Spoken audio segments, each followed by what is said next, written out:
नाही, तो काल झालेली घटना काँग्रेसच्या कार्यालयावर मुंबईच्या झालेला हल्ला हा भ्याड हल्ला असून यामागे सत्तेचा माज आहे आणि तो उन्मत्तपणा आहे हे त्या ठिकाणी आता सिद्ध झालेलं आहे.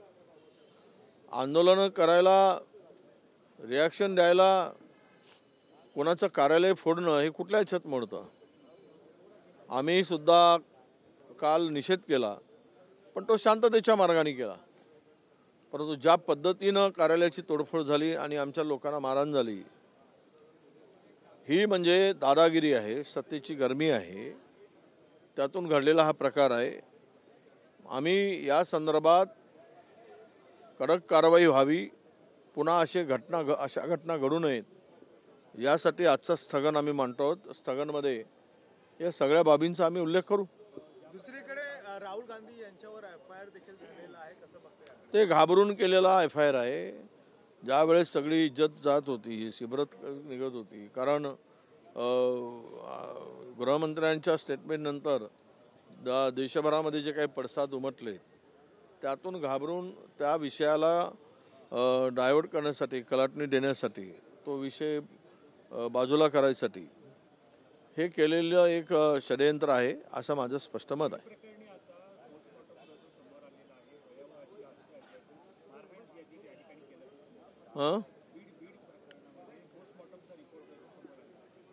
नाही, तो तर इतकं भयावह आहे की अशा नराधमाला चौकात फाशी दिली पाहिजेत अशा पद्धतीचे ते मारहाण आहे. माणुसकी शिल्लकच दिसली नाही तिथे. म्हणजे कुठल्या नशेत होती ही हरामखोर मंडळी, ज्या पद्धतीनं त्याचा सरपंचांचा खून केला. तर मला वाटतं कायद्यामध्येच अशी प्रकार पाहिल्यानंतर काही कायद्यातच आता दुरुस्ती करायची पाळी आली आहे. अशा लोकांना हे खटले फास्ट ट्रॅकवर चालवून 2 महिन्यात 3 महिन्यात अशांना जैलात फाशी देण्यापेक्षा चौकात फाशी दिली पाहिजे. इतका भयावह प्रकार आहे तो. ज्या पद्धतीनं शरीराचा एक भागसुद्धा शिल्लक ठेवला नाही, पोटामध्ये 2 लिटर रक्त साठलेलं निघाला, हे जे काही PM रिपोर्टमध्ये सगळं आलेलं आहे. तर यावरून याची न्यायाधीशामार्फत चौकशी होऊन, तुम्ही SIT FIT करताय, परंतु हायकोर्टाच्या न्यायाधीशामार्फत चौकशी झाली पाहिजे. याचे सर्व धागेदोरे तपासले पाहिजेत. हे कुठल्या व्यक्तीपर्यंत हे सगळं आहे आणि हे या पूर्णतः तो कितीही मोठा असू देत, यामध्ये त्या किती मोठा असल्यावर त्याच्यावर कारवाई झाली पाहिजे अशी आमची मागणी आहे. मोहन भागवतांचं एक मोठं वक्तव्य आलं आहे, राम मंदिराची निर्मिती झाली म्हणून कोणी हिंदूचा नेता होत नाही असं त्यांनी म्हटलंय. नाही, आता त्यांचा काय म्हणण्याचा उद्देश आहे मला काही कळला नाही. आपण त्यावर काही अधिक भाष्य करण्याची गरज नाही. परंतु राम मंदिर बांधल्यानंतर तिथे जो पराजय झाला अयोध्येत, त्यावरून काही शिकण्याची आवश्यकता आणि तो सल्ला त्यांचा असावा. वडेट्टीवार साहेब, कुठेतरी अधिवेशन संपत आलेलं आहे, मात्र विरोधी पक्ष म्हणून तुम्ही कुठलाही अर्ज आहे तो दिलेला नाहीये. राहुल नार्वेकर काय बैठक झाली, म्हणजे एकमत झालं नाहीये का विरोधी पक्ष? नाही, काय 5-6 दिवसाचं अधिवेशन आहे. आम्ही आणि तसंही अर्ज देऊन आम्ही देऊ त्यांना आमची मागणी करायची. आम्ही CMशी पहिले चर्चा केली होती. CM कडून आम्हाला जर तसं सकारात्मक त्यांच्याकडून आम्हाला संकेत मिळाले की मग आम्ही देऊ. आम्ही पत्र द्यायचं आणि ते व्हायचं नाही. त्यापेक्षा आमची पूर्वीच चर्चा झालेली आहे मुख्यमंत्र्यांच्या बरोबर. त्यांना आम्ही विरोधी पक्षनेत्याची मागणी केली आहे. त्यांच्याकडून जर काही आम्हाला संकेत मिळाले तर मात्र आम्ही पुढचं पाऊल टाकू. नाही, अजून मिळाले नाही. आता 1 महिना होत आलेला आहे, पण अजूनही खाते वाटप होत नाही. नाही, आता ते खाते वाटप का होत नाही? सरकार इतक्या बहुमतात येऊन मंत्रिमंडळ विस्तारासाठी वेळ घालवला, आता खाते वाटपासाठी वेळ घालतायत. आता कोणीने किती खाते कोणासाठी किती खावं यासाठी त्याची गोळाबेरी सुरू असेल, म्हणून खाते वाटपासाठी विलंब होत असेल. कल्याणमध्ये एका उत्तर भारतीय व्यक्तीने गुंडांना आणून मराठी उत्तर भारतीय व्यक्ती असतील, गुजराती व्यक्ती असतील, खरं म्हणजे तर महाराष्ट्राच्या मराठी अस्मितेवर घाला घालण्याचं काम.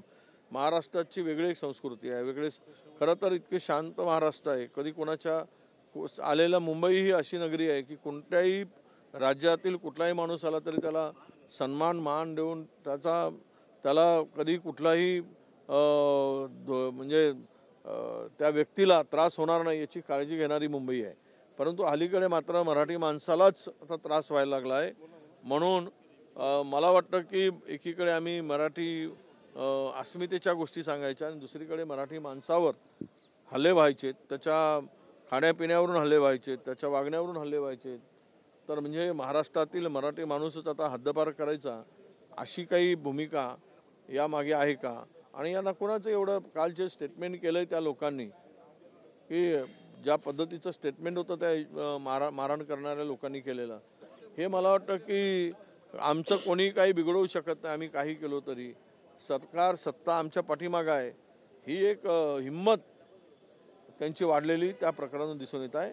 आणि माझं मत स्पष्ट आहे की अशा प्रकरणामध्ये सर्व राजकीय पक्षांनी लक्ष घालून महाराष्ट्राच्या मराठी माणसावर अन्याय होत असेल तर एकजूट होऊन काम केलं पाहिजेत आणि अशा घटना होऊच नये यासाठी पाऊल उचललं पाहिजेत असं माझं मत आहे. सर, मुख्यमंत्र्यांनी काल अर्बन नक्षलबाबत सभागृहात एक वक्तव्य केलं. ते म्हणाले की आर आबांच्या काळात हा शब्द वापरला गेला होता आणि त्यानंतर मनमोहन सिंग यांच्या काळात हा शब्द वापरला गेला. भाजपने हा शब्द कुठेही वापरलेला नव्हता. मग वारंवार ते का उल्लेख करतायत? राहुल गांधींच्या भारत जोडोमध्ये अर्बन नक्षलवाद कोणाला थांबवलंय? मुख्यमंत्र्यांना कोणी थांबवलं काय कारवाई करायसाठी? अर्बन नक्षलवाद आहे की रुरल नक्षलवाद आहे की जंगलातला नक्षलवाद आहे, कोण थांबवलं?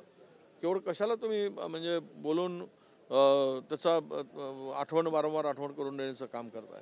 आणि काल दिसला ना अर्बन नक्षलवाद काय असतो. आमच्या कार्यालयावर हल्ला झाल्यावर ते कोण होते? ते मला वाटतं की अर्बन नक्षलवादी होते काय? त्याचं उत्तर दिलं तर बरं होईल. धन्यवाद.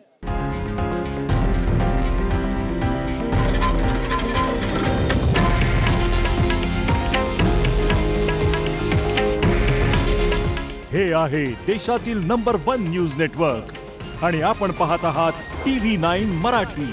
काळजी तुमची, हित महाराष्ट्राचं.